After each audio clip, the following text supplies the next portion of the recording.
Stag. C'est ça le sujet qui nous intéresse. On est reparti.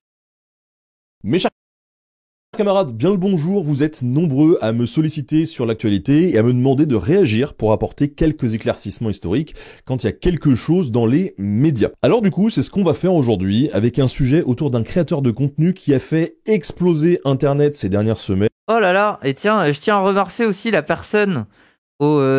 comment dire au... Elle se reconnaîtra, hein, mais je crois qu'elle regarde pas mes streams, mais je tiens à remercier la personne qui m'a offert des médicaments à la fête de l'UMA. Merci à toi pour les médicaments. Voilà, il y a une boîte, j'ai une boîte pleine de médicaments et ça c'est bien. Et même ces derniers mois, Inoxtag. Alors, qu'est-ce qu'il a fait Inoxtag? Eh bien, il y a un peu plus d'un an, il a annoncé qu'il s'entraînait pour aller gravir C'était un dealer, non, c'était un pharmacien, c'est différent. l'Everest, rien de moins.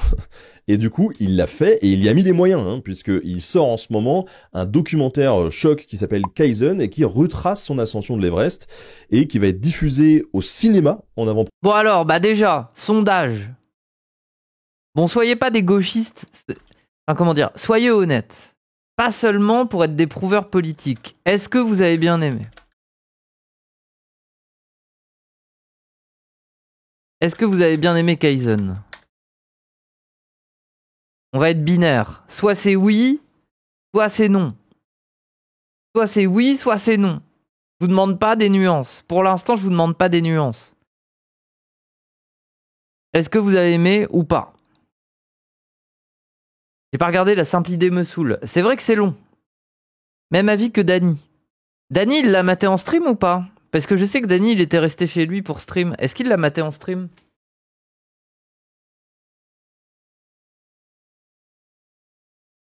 Oui ? Ah putain, mais du coup, je sais pas c'est quoi son avis. Vous me direz si on a des avis similaires. Vu que je vais en parler un peu. Vu chez Danyra, sinon j'aurais jamais vu. Ok. Il a bien aimé. Moi, franchement, j'ai bien aimé, ça va. Mais il y a des moments où je regardais pas l'écran parce que c'était trop long, je m'emmerdais un petit peu. Mais j'ai bien aimé le ton du docu, en vrai. Il a bien aimé. Bah, en fait, moi, je vois sur quel angle il a bien aimé, quoi. Ça veut dire que c'est un angle sur le dépassement de soi. En plus, c'est lié à de l'entraînement physique, du sport. Enfin, je veux dire, évidemment, Dany, il est nourri, là. Il est heureux. Bien sûr qu'il est heureux. C'est ça. Bah oui, et puis il faut pas oublier qu'Inoxtag, il y a un côté où c'est un peu le peuple, quoi. Certes, on peut cracher dessus en disant oui, regardez ce youtubeur influenceur super riche, avec argent illimité qui veut se fixer un challenge. Oui, bon, je suis d'accord avec vous. Oui, bon. Mais c'est un gamin. C'est un gamin. En fait, c'est le même avis que je vais avoir sur Feldup. C'est-à-dire que, ok, des fois, il est... Mais Feldup, il est jeune. Quand il a des conclusions où la morale de sa vidéo, c'est de la merde. Mais désolé, mais il est jeune. Et c'est pareil pour Inoxtag. Désolé, mais il y a aussi ce truc de... Ah, il est quand même un peu déter, hein. Je veux dire, il n'y a pas besoin de monter l'Everest pour montrer que t'es déter à 22 ans. Mais lui, pour le coup, il l'a bien montré, quoi. Il a 22 ans, respecte-le. Bah oui, il y a un peu cet avis-là.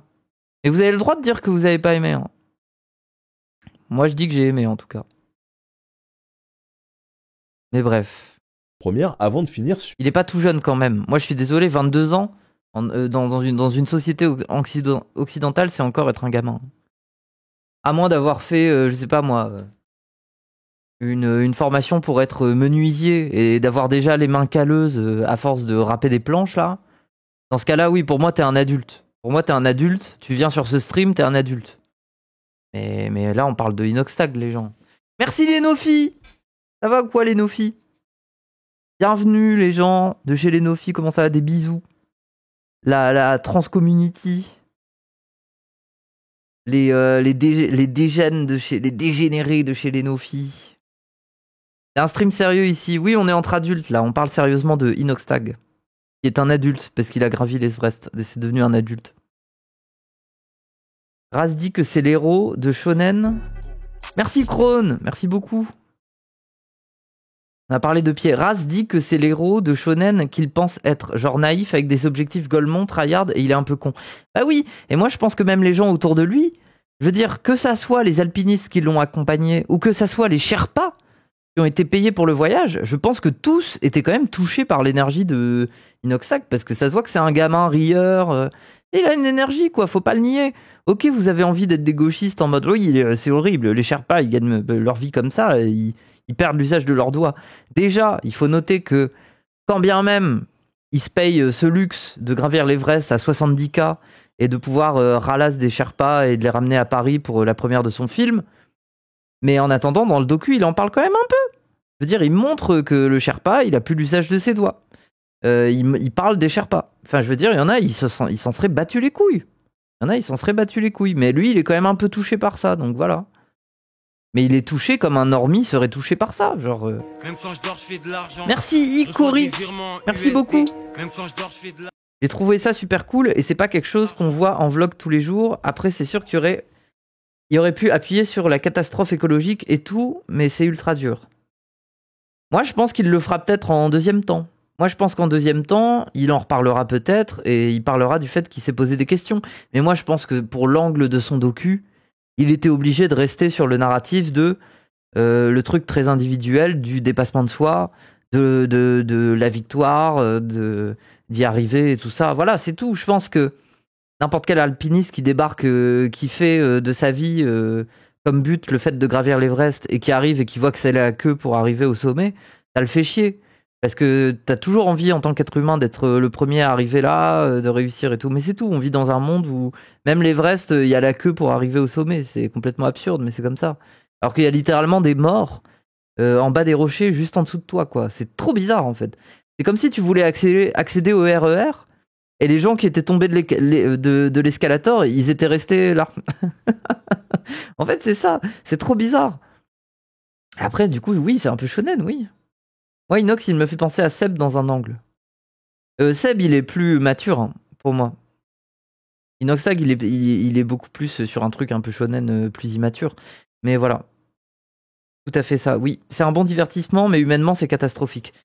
Mais je dirais pas que c'est catastrophique, en fait. Les gens, genre, sans... Je veux dire, on vit dans une saucisse, en fait. Genre, c'est réactualisation de ce principe-là. On vit dans une saucisse. Je veux dire, c'est bien de... En fait, pourquoi d'un coup tant d'empathie pour les Sherpas? En fait, moi, je vois aussi le réflexe d'un gauchiste de voir ce qui va pas dans toute chose, en fait, d'essayer de creuser un peu. Après, vous avez raison de le faire. C'est comme ça qu'on s'éveille politiquement. C'est comme ça qu'on se pose la question. Maintenant, ça fait plus de gens sensibilisés à la question du tourisme dans l'alpinisme. Je trouve que c'est intéressant. Mais je trouve que c'est... Le côté full crotte de nez sur Inoxtag, moi je trouve que c'est des postures. Hein. Comme d'habitude, c'est des postures. Qu'est-ce qu'on s'en bat les couilles, quoi. On fera pas changer le système en permettant à un ou deux Sherpas de mieux gagner leur vie et qu'ils aillent pas perdre leurs doigts en haut de la montagne. Je suis désolé, mais on changera pas le monde en mettant bien 2-3 Sherpas. Genre, quoi qu'on y pense, quoi. Enfin, c'est pas le but. Genre, vous avez entendu le discours politique plusieurs fois. Vous n'avez pas besoin de vous le répète. Je veux dire, c'est pas un problème individuel en soi. Après, le problème n'est pas juste l'Everest, mais l'industrie du tourisme de masse en général. Oui, après, la question, c'est que Inoxtag, il a une telle proportion que sa simple vidéo peut carrément foutre la merde. Tu peux te retrouver avec des centaines de Français qui vont essayer de gravir l'Everest à leur tour après avoir vu sa vidéo, ça c'est sûr. Hein. Sherman en verlan, ça fait pas cher, voilà mon avis. Oui, mais c'est Sherpa, c'est pas Sherman. Du coup, t'as perdu, Ota. Tu as perdu, tu es loser. En vrai, j'ai bien aimé jusqu'à la moitié parce que déjà la montée de l'Everest, elle paraît plus si impressionnante après la montagne du milieu, oui. Et ensuite, tous les commentaires où Inox se plaint de la foule sans se rendre compte qu'il est aussi dans cette foule. Bah oui, parce que tout le monde se... Mais en fait, ouais, vous êtes marrant, vous. Vous, quand vous êtes dans le métro, vous mettez votre musique dans vos écouteurs et vous êtes en mode merci Soublero. Vous êtes en mode je suis cet individu différent des autres car j'écoute un artiste d'hyperpop inconnu sur SoundCloud avec 500 vues. Et que vous êtes quand même dans le métro et que ça tombe, tout le monde est en train de se dire qu'il est différent à sa manière dans une rame de métro, quoi. Enfin, je veux dire, c'est l'idée même de la société, quoi. On vit ensemble et on a envie d'avoir l'impression d'être unique, mais en soi, on l'est jamais trop, quoi. Le Hamad Ablam, c'était fou quand même, les murs qu'ils se sont enchaînés. Oui. Je switch sur Oui Oui la saucisse, force à toi Moufette, bonne soirée. Bonne soirée et des bisous à Oui Oui la saucisse, bien sûr. Sur YouTube. franchement, ça a l'air assez épique et c'est super impressionnant. Et Inox, si tu tombes sur cette vidéo, franchement, bravo pour l'exploit sportif et pour le dispositif monstrueux que tu as mis en place avec les gens qui t'accompagnent. Une fois qu'on a dit ça, on peut se poser la question de pourquoi Inoxtag a décidé de relever ce défi. Parce que ça fait des années qu'on est dans une course à la surenchère sur YouTube et ailleurs pour faire des trucs de plus en plus gros, de plus en plus produits, qui coûtent de plus en plus cher. Ah oui, mais au moins, on peut dire que ça sort du côté télévisuel chaud, en fait, pour une fois. Dans le sens où c'est pas une énième émission de jeu entre des streamers où il y a un budget de dingue pour qu'ils s'amusent dans une baraque pendant 24 heures, et voilà. Au moins, on sort un peu de ça. Quand bien même, ces trucs-là sont très divertissants. Hein. Moi, les loups-garous de Inoxtag ou alors les trucs de Squeezie là, dans la maison avec les assassins, moi, je trouve que c'est du très bon contenu, c'est très drôle. Mais c'est sûr qu'on va finir par se faire chier. Au moins, je suis désolé, Inoxtag, il est en train d'ouvrir la porte à un type de contenu différent. Un peu Bear Grylls, un peu survie. Moi, je trouve que il se démarque et il a raison, quoi. Parce qu'on se dit que c'est la seule manière de se démarquer, finalement. Mais est-ce que gravir l'Everest, ça pose pas quelques soucis? Merci Ukabi. Merci pour le sub pour 6 mois d'avance. Les gens, il a raison, Ukabi. Que les subs, ils sont à moins 30% là en ce moment, il a raison. Est-ce que se mettre en scène de la sorte, ça peut pas être vu comme un cas? Moi j'ai l'avis, Roger le gorilla en mode bonne vidéo mais film de merde. Mais moi j'aime pas son avis parce que c'est pas censé être un film en fait. Genre son avis c'est de dire mais pourquoi on met au cinéma une telle bouse? Désolé mais depuis des années et des années, il y a des youtubeurs qui vont au cinéma au Grand Rex pour présenter leur truc qui au fond n'est pas un film. Genre qui est surpris? Genre c'est sur ça que tu veux faire Inoxtag? Je suis désolé, où est le problème genre. Prise d'influenceur qui a tous les moyens à disposition et qui donc en abuse. Après c'était pas qu'au Grand Rex, oui certes, et alors? Je vous dirai mon avis là-dessus en fin d'épisode, mais je pense que c'est intéressant de profiter de cette occasion de la sortie. Je veux dire, vous préférez quoi? Vous préférez Cinéman scénarisé par Yann Moix? C'est ça vous voulez? C'est ça le film pour vous là? C'est-à-dire des bouses, il n'y a pas besoin des youtubeurs pour avoir des bouses, hein, c'est bon. Du reportage d'Inoxtag pour parler un peu d'une question centrale là-dedans, à savoir pourquoi on va sur l'Everest. Comment on en est arrivé là? Eh ben, je vais vous expliquer. D'abord la base. Alors, l'Everest, c'est une montagne qui est située sur la chaîne de l'Himalaya, à la frontière entre le Népal et la Chine. Et c'est le plus haut sommet du monde, hein, puisque son altitude est de 8849 mètres. C'est haut. Alors, petit retour en arrière. En gros, en 1808, on a les Britanniques qui vont se lancer dans un projet de topographie des Indes orientales, parce que, apparemment, hein, ça les faisait délirer de trouver... Ah, c'est comme ça, c'est les années 1800 qu'on a découvert que c'était le plus grand sommet. Et de nommer les plus hauts sommets du monde. L'Everest, c'est donc le pic 15, qui a été découvert en 1852. Les gens en train de la hype, 1 minute, les données. On l'a fait niveau 4 là. On a l'arpenteur général des Indes orientales de l'époque, qui s'appelle Andrew Waugh, qui déclare en 1856 que le pic 15 fait... Oui, pour l'aspect visuel, le docu, il est vraiment bien. Il faut le noter, il y a quand même des transitions, des trucs et tout ça. Non, c'est... Moi, je regardais la vidéo en 1080p à la base. Je me suis dit, je suis obligé d'augmenter la qualité là. Je passe à côté de quelque chose en fait, en termes de framerate et tout là. 8840 mètres d'altitude, donc... Merci Petit Tanuki qui donne 500 bits.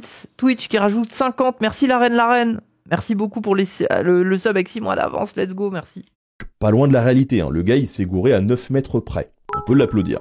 Waugh en tout cas va nommer le pic 15 Everest dès 1865 en hommage à George Everest qui était son prédécesseur.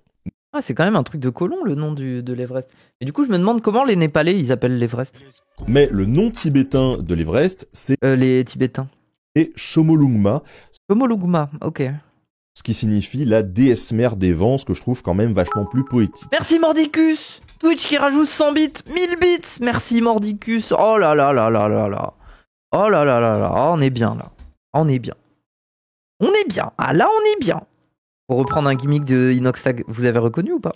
Alors, évidemment, une fois qu'on sait que c'est la plus haute montagne du monde, eh ben, ça attire beaucoup d'attention et donc ça attire des alpinistes. Mais les premières tentatives, ça a été vrai carnage, hein, faut pas se le cacher. La première expédition, elle a eu lieu en 1921 pour cartographier la montagne et pour repérer l'itinéraire le plus facile pour aller jusqu'au sommet. C'était une équipe britannique, avec notamment George Mallory, dont on reparlera. Hein. Et à l'époque, cette équipe, elle peut pas passer par... Après, quand bien même c'est des colons, toute cette époque où ils arpentaient le monde pour essayer d'en découvrir les reliefs et tout, c'est quand même trop stylé, hein. Et toutes les aventures à base de bateaux briscoques qui traversent la glace pour aller en Antarctique et tout. Moi, je trouve ça un peu stylé. Bon, après, c'est des colons quand même, mais bon. Népal, donc elle va explorer le glacier de Rongbuk et elle se retrouve au pied du col nord à 7020 mètres. Ils vont atteindre l'altitude de 7500 mètres et là, ils sont épuisés, ils sont frigorifiés, ils vont avoir des gelures, donc les alpinistes font demi-tour. Dès la seconde expédition en 1922, les alpinistes vont s'équiper de bouteilles d'oxygène pour s'aider. Et donc on a la première cordée qui part sans oxygène et qui va progresser sur l'arête nord et qui va atteindre 8170 mètres, ce qui est déjà pas mal. C'est une première, parce que vraiment personne avait encore dépassé 8000 mètres d'altitude. C'est vraiment très très haut. Ensuite, on a une seconde cordée qui va s'élancer quelques jours après, mais là avec de l'oxygène et qui... Non, par contre, attendez. C'est sûr qu'en fait, désolé, je vais faire des interruptions pendant la vidéo où je vais parler du documentaire d'Inoxtag et pas du tout de l'histoire de l'Everest. Voilà, vous m'excusez. Je me sers de son contenu pour parler un peu d'autre chose aussi. Alors, parmi les réactions, moi je trouve que les gauchistes forcent un peu, mais ils ont raison. Ils font de la pédagogie sur les Sherpas. Après, la crotte de nez sur Inoxtag, c'est un peu facile, c'est de la posture, ok. Par contre, le somme des alpinistes qui font des longs threads pour dire « Oh là là, Inoxtag a violé l'Everest. Il l'a fait avec de l'oxygène. Petit joueur qu'il est. C'est vraiment n'importe quoi. Il aurait dû laisser ça à des professionnels. On ne veut pas de youtubeurs sur nos montagnes et tout ça. » Franchement... c'est délicieux. C'est délicieux.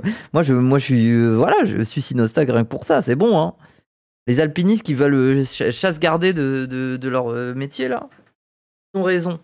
Comment ça, ils ont raison? Merci, Driaya. C'est horrible. C'est du mépris, en fait. Désolé, mais c'est du mépris. Parce qu'à ce stade, c'est pas du mépris de youtubeur. C'est du mépris de classe. C'est le mépris que ce gars soit un petit singe farceur.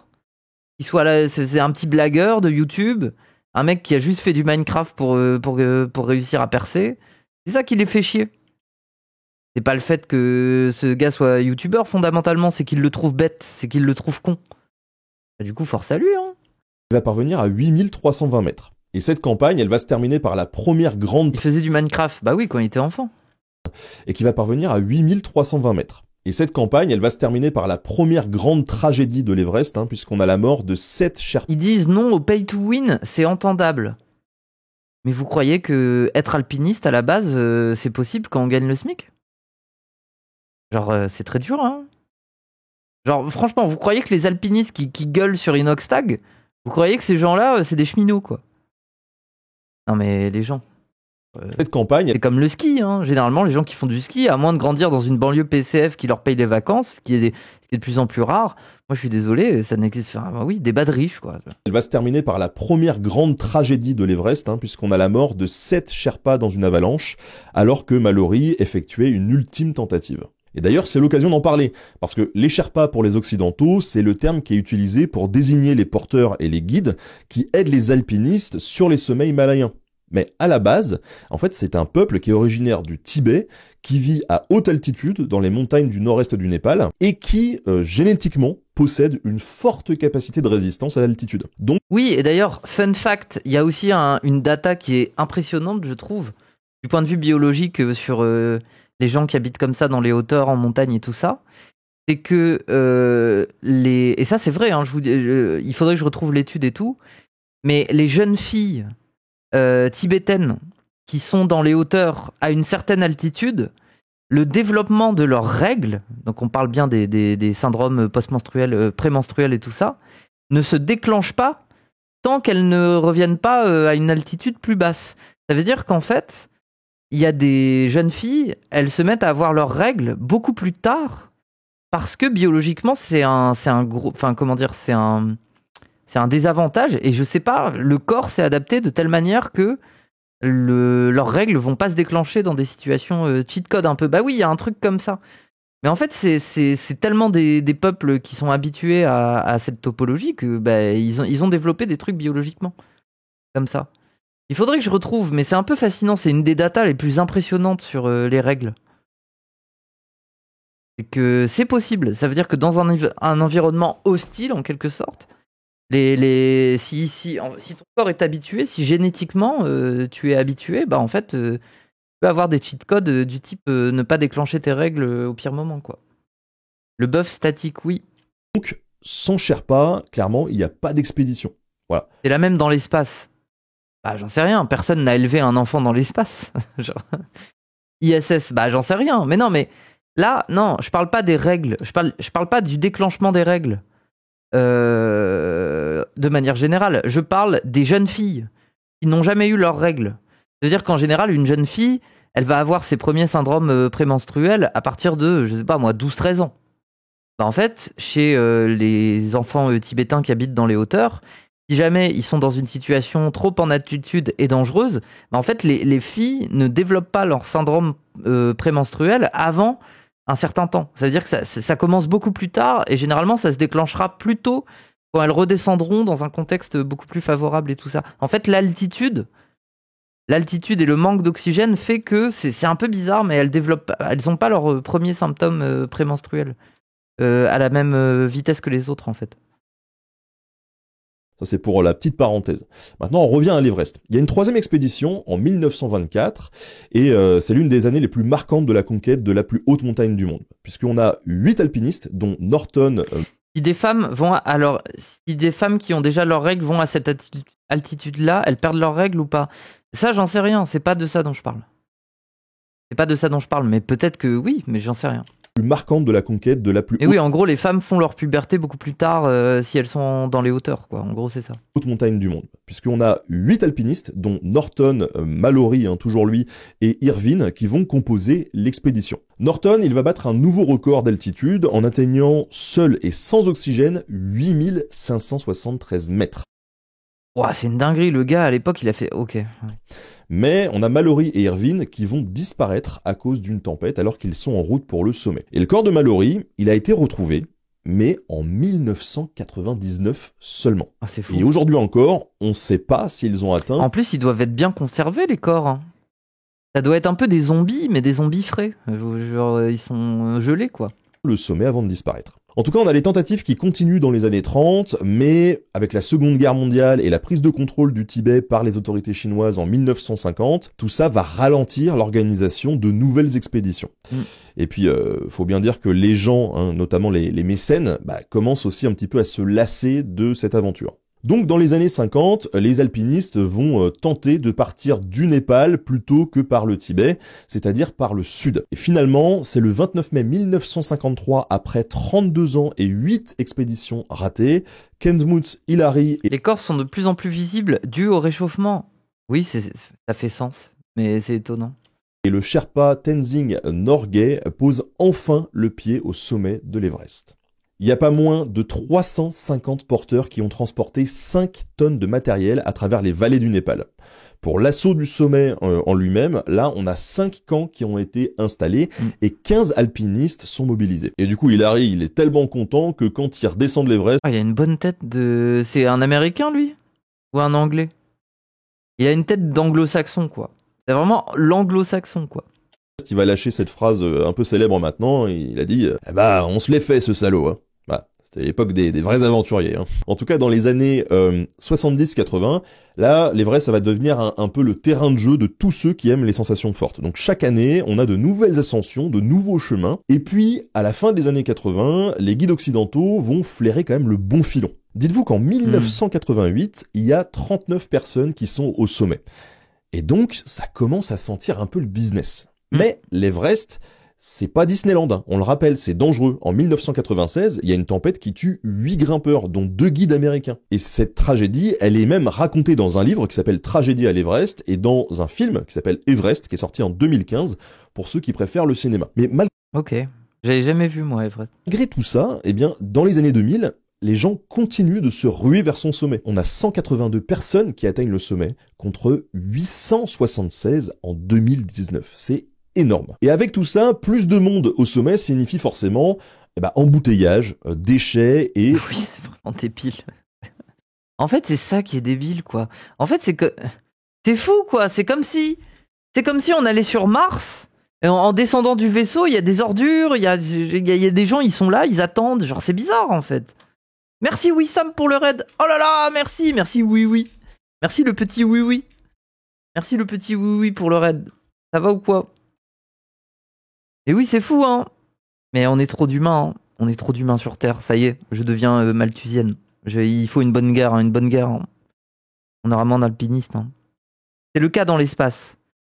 Bah non, mais il n'y a pas des embouteillages pour aller à l'ISS non plus. On n'en est pas là. Mais peut-être que dans 200 ans, quand on arrivera sur Mars, ça sera un peu gaze, quoi.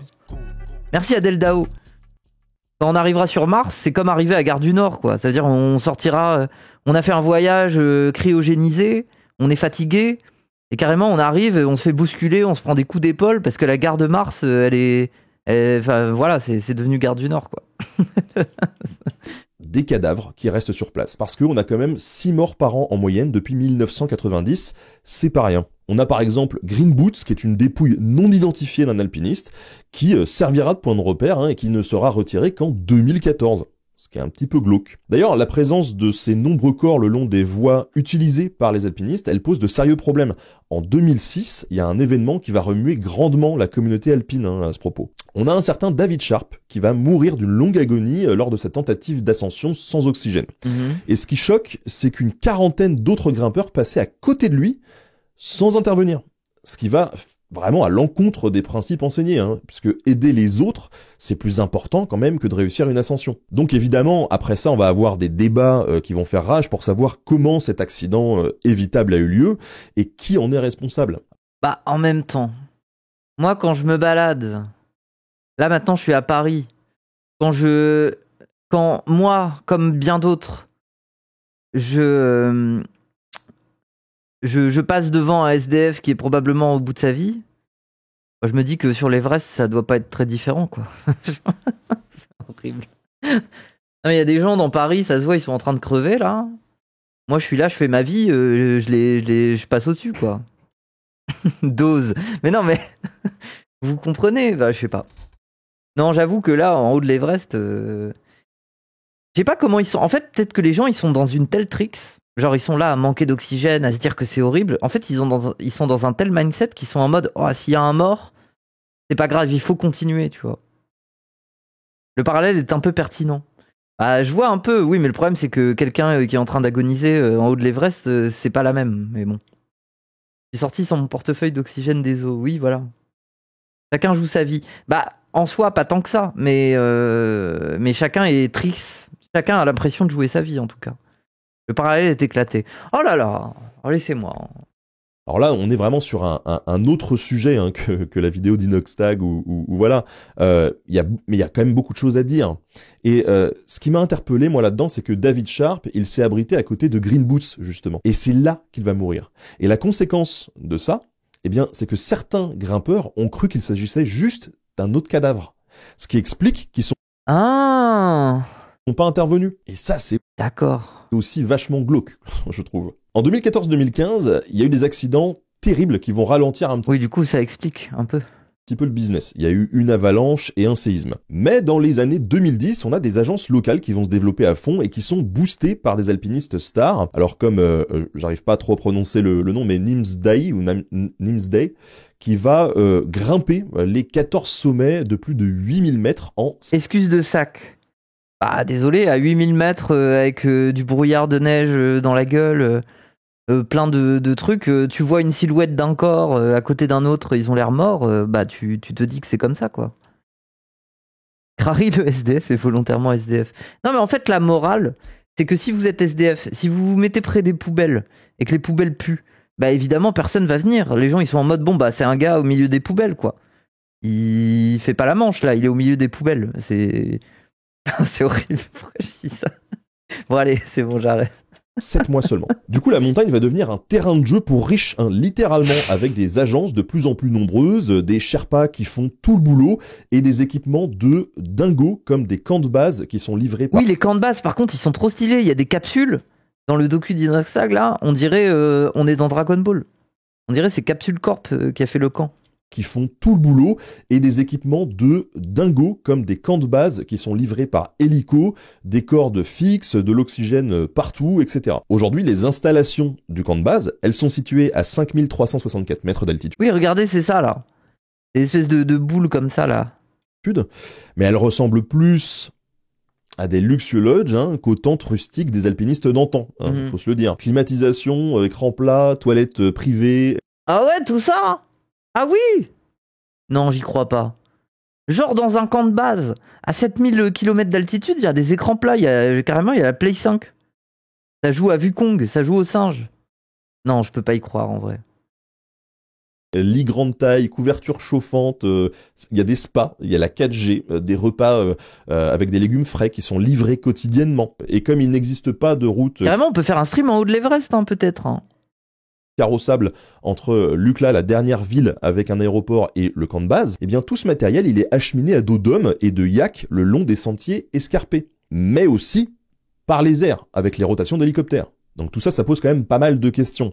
Alors, l'ascension en elle-même, même avec tout ce matos et les Sherpas, franchement, ça reste pas sans risque. C'est un peu le comble. En 2019, on a 4 personnes qui sont mortes en attendant leur tour pour atteindre le sommet. Parce que il y a trop de gens qui veulent y aller, quoi. Il y a une étude qui a été publiée. Bah là, il y a des gens qui sont morts avec Inoxtag, là. En 2020 qui démontre que cette entreprise d'ascension de l'Everest, elle a plus rien à voir avec les aventures épiques qui ont été vécues par les pionniers. Sur la période 19... Bah en fait voilà, c'est peut-être comme ça qu'il faut le prendre le docu de Inoxtag, c'est que ça sera un des derniers docus bandeurs sur l'ascension de l'Everest. Après ça y est, là on a commencé à comprendre que c'était juste un truc touristique et que quand bien même c'est une prise de risque, c'est plus si épique que ça. Peut-être que c'est ça un peu la morale du docu. Moi je pense que les gauchistes, ils auraient été heureux si Inoxtag, il avait fait cette morale-là. C'est-à-dire qu'une fois qu'il était dans les champs, là, au Chili, avec son copain fermier, là, à l'aider à traire les vaches et à remuer le foin, là, il aurait pu avoir une morale comme ça. À Cuba, pardon. Pas au Chili, je suis bête, pardon, à Cuba. Mais rien que pour le symbole, Ça, genre, Cassandre, il en parlait tout à l'heure en vocal, mais... rien que pour le symbole, incroyable, ça fait plaisir de... Ça y est, il devient fermier cubain. Moi, justement, je trouve ça bandeur. Il a appliqué, en fait, il a été faire son autocritique. On dirait il a lu Mao entre-temps. Entre-temps, il s'est dit, ok, autocritique, là je suis monté avec des connards de Bourges faire mon ascension, je vais aller me repentir en allant farmer avec les Chiliens. Inox rouge, oui, mais du coup, le farming arc, bah oui, il aurait pu finir son docu en disant, mais tout ça au fond... C'était un challenge, un dépassement. Mais en fait, je suis toujours qu'une petite merde. Et je suis plus proche. Moi, je suis avec le peuple. Torse nu avec le peuple. à m'occuper des vaches chiliennes. Ça aurait été stylé. Là, les gauchistes, ils auraient applaudi. Ils auraient dit « Ah, bravo. L'autocritique a été faite. Bravo. Je démissionne de Webedia. Oui, je vais faire des cigares. » 1990-2005, il y a à peine 30% des grimpeurs qui parvenaient au sommet, alors que pour la période 2006-2019, ils étaient plus de 60%. En mai 2023, il y a un guide Sherpa qui publiait sur son compte Instagram une vidéo du camp 4, qui est perché à 7900 mètres d'altitude, et qui est recouvert de détritus, littéralement. Et ce post, il a largement été repris dans la presse, et il a suscité, à juste titre, une indignation mondiale. Le rêve des pionniers, finalement, c'est devenu une vraie machine à fric. Ça coûte entre 45 000 et 200 000 $ pour monter. Donc, ouais, l'Everest, c'est un budget abordable pour Webedia, quoi. Toujours un mythe, mais ça n'a plus rien à voir avec ses débuts. En fait, Inoxtag, il gagnerait à finir par quitter Webedia, à faire son own shit, et à faire un own shit un peu plus... un peu moins mainstream, comme ça, il pourrait s'engager un peu plus. Après, il est jeune, il a 22 ans. On perd un peu le côté aventurier prêt à tout pour être... Mais comme Squeezie, Squeezie a fait son own shit, ça marche. Plus dans le truc du dépassement de soi, quoi. Mais réservé aux riches, quand même. Du coup, aujourd'hui, on voit qu'il y a plusieurs problèmes qui sont liés à ce tourisme. Comment est-ce qu'on va faire pour gérer les déchets qui sont générés par les touristes sur la montagne ? Comment on va gérer les cadavres de ceux qui sont morts pendant l'ascension ? Ces deux problèmes, ils sont liés, en fait, parce que dans tous les cas, descendre des déchets ou des cadavres, ça demande une logistique de fou et beaucoup de monde. Et aucun hélicoptère peut monter à cette altitude, on est d'accord en plus. Les vrais héros de ces ascensions, pour moi, c'est les Sherpas, en fait, qui sont présents depuis le début pour assister les alpinistes. Et... Ah bah voilà, lui aussi, il voulait son bon point, là. Il voulait que sur Twitter, on l'applaudisse. qui gèrent comme ils peuvent Non, en vrai, il a raison, les Sherpas, bah oui. les problèmes. Et aujourd'hui, pour chaque expédition, eh bien, ils installent toute la logistique pour permettre à leurs clients de gravir dans les meilleures conditions la montagne. Ils vont les guider, ils vont porter le matériel des aventuriers, et au final, il y a souvent plus de Sherpas que d'alpinistes dans chaque expédition. Un travail qui reste quand même lucratif pour eux. Mais en fait, moi, c'est ça que je comprends pas. C'est-à-dire, les ordures et les cadavres, on n'arrive pas à les bouger de l'Everest, mais c'est une montagne. On pourrait très bien, on les prend, on se met tout en haut et on les jette. Et ils roulent jusqu'en bas. Et après, on récupère les morceaux. En plus, ils sont congelés. Donc, au pire, ça se casse, mais ça reste des morceaux, un parachute. Bah oui, mais non, mais on les jette de tout en haut et en bas, on les ramasse. Genre, c'est une bonne idée. Bah oui, c'est logique. Genre, Puisqu'un jeune c'est dangereux de fou. Mais c'est pas grave, c'est juste des cadavres. guide peut toucher jusqu'à 4 000 $. Genre, les gens, ils montent sur un côté de la montagne et tu les fais tomber de l'autre côté. Genre, Par saison, ce qui est absolument énorme au Népal. t'as cru l'Everest, c'est un toboggan? Bah oui, c'est une montagne, c'est comme ça, c'est un triangle. Du coup, si regarde, c'est un triangle, regarde, ma logique, elle est simple. Attendez. Je pense que vous avez pas compris, mais c'est du génie. Regardez, là. Là, il y a la montagne. Ça, c'est l'Everest. Là, les grimpeurs, ils montent ici, là. Hop. Et les cadavres, bah on les fait tomber là. Et ils arrivent en bas. Et comme ça, il y a quelqu'un, il peut venir là, hop, et il fait tout le tour. Et il récupère les cadavres là, hop. Et après...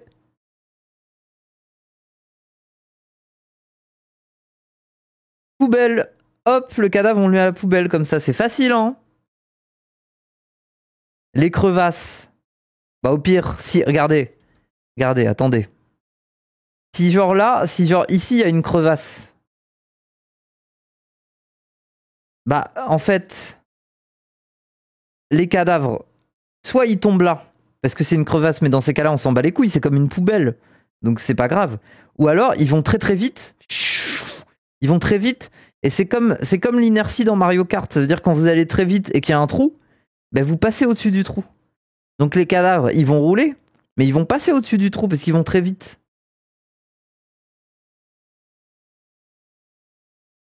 C'est logique, bah oui.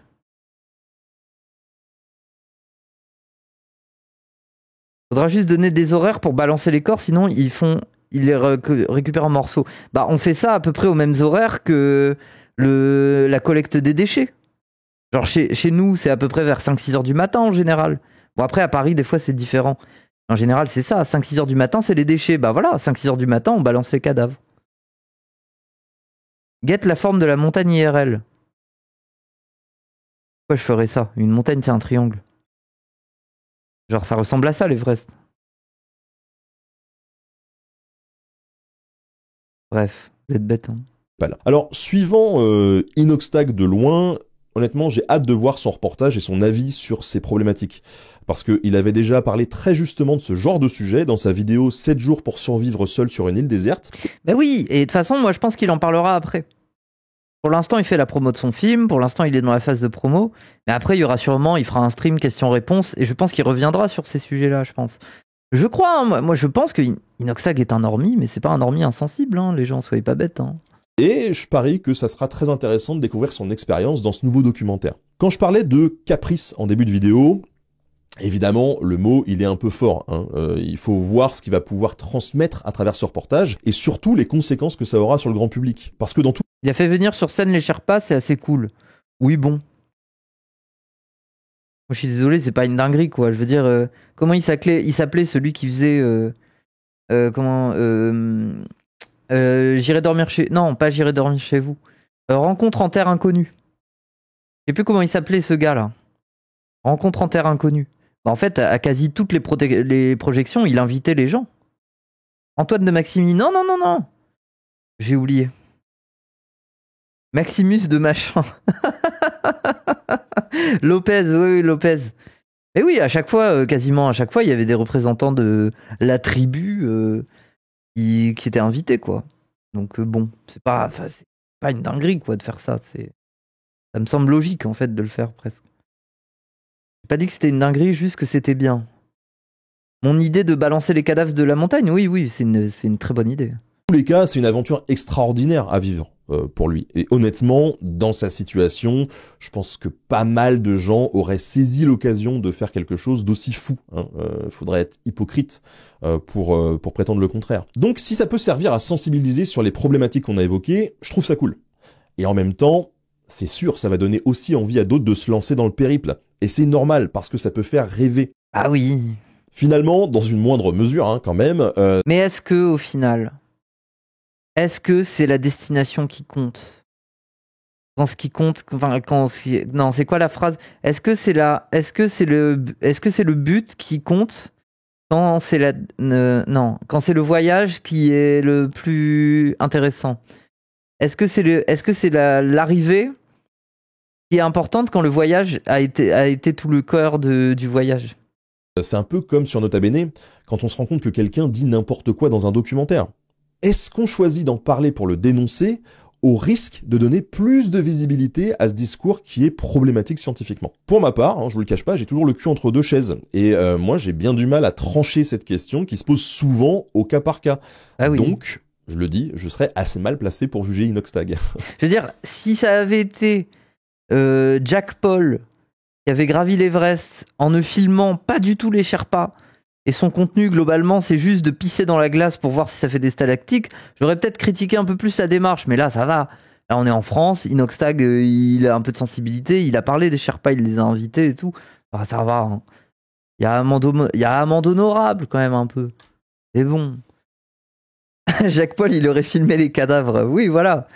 Son sommet de l'Everest, c'était pas arrivé à l'Everest, c'est filmer les cadavres, oui. Oui, vous avez raison. En tout cas, encore une fois, on peut que le féliciter d'avoir réussi cette ascension. Merci à tous, en tout cas, d'avoir suivi cette actualité. Mais bref, du coup, c'était la vidéo de Nota Bene sur l'histoire. Juste question, Cassandre, si t'es encore là, tu lances ou pas ce soir? C'est ton soir, c'est ta soirée, non? Ah non, il y a parole d'honneur. Ah, c'est peut-être parce qu'il y a parole d'honneur, non? Inox est tellement moins pire que Monsieur Beast et compagnie, on peut être heureux. Bah oui, franchement, la France, le YouTube français est quand même bien mieux que les ricains. Hein. Soyons qu'on soit d'accord. Bon, après, le BreadTube, on peut être un peu jaloux quand même de leur BreadTube. Ils ont un bon BreadTube. Hein. Il est mieux développé, il est plus intéressant que chez nous. Hein. Nous, on a encore des influenceurs pédagogie scientifique, là. Le Vortex, mes couilles. Non, mais c'est pas si mal, mais on pourrait espérer mieux, quoi. Là-bas, ils sont un peu plus politisés, même s'ils sont en train de vivre leur communisme avec du retard. C'est quoi le BreadTube? C'est un peu, alors moi je le définis comme ça, mais vous pourrez me reprendre, c'est un peu la scène politique sur YouTube de gauche qui s'est mise en place, notamment avec l'élection de Trump. À la base, il y avait ContraPoint depuis longtemps, mais en fait, ça a été une genre de milieu contrapointisant un petit peu, quoi. C'est-à-dire des gens qui font de l'essai politique, comme on peut avoir chez nous aujourd'hui avec, par exemple, H. Bah, H, elle fait ça. Elle parle de jeux vidéo, mais elle va faire une vidéo de 2 heures pour te parler de colonisation. En fait, chez eux, ils ont énormément de gens qui font ça. Hein. Et en vrai, c'est riche. Genre, c'est presque trop, des fois. C'est-à-dire que chez les ricains, il y en a presque trop des chaînes qui font ça. Mais du coup, c'est riche. Ça veut dire que c'est quand même des vidéos avec une réflexion et tout ça, et c'est travaillé, quoi. H, je trouve ça avec la taxe. À son avis. Hassan, il a des avis pas ouf. Oui, bon après, il a des avis pas ouf comme tout streamer qui stream tous les jours, quoi. Je pense. Hein. Mais oui, après, bon. Ils nous respectent pas. En fait, le problème avec les ricains, c'est qu'ils nous respectent pas. Ils ont oublié qu'on était le pays de la révolution. En même temps, on a mauvaise mine en ce moment. Mais on espère leur donner des leçons. On espère gagner. Comme ça, ils viendront nous sucer la bite. On leur expliquera comment on gagne une élection.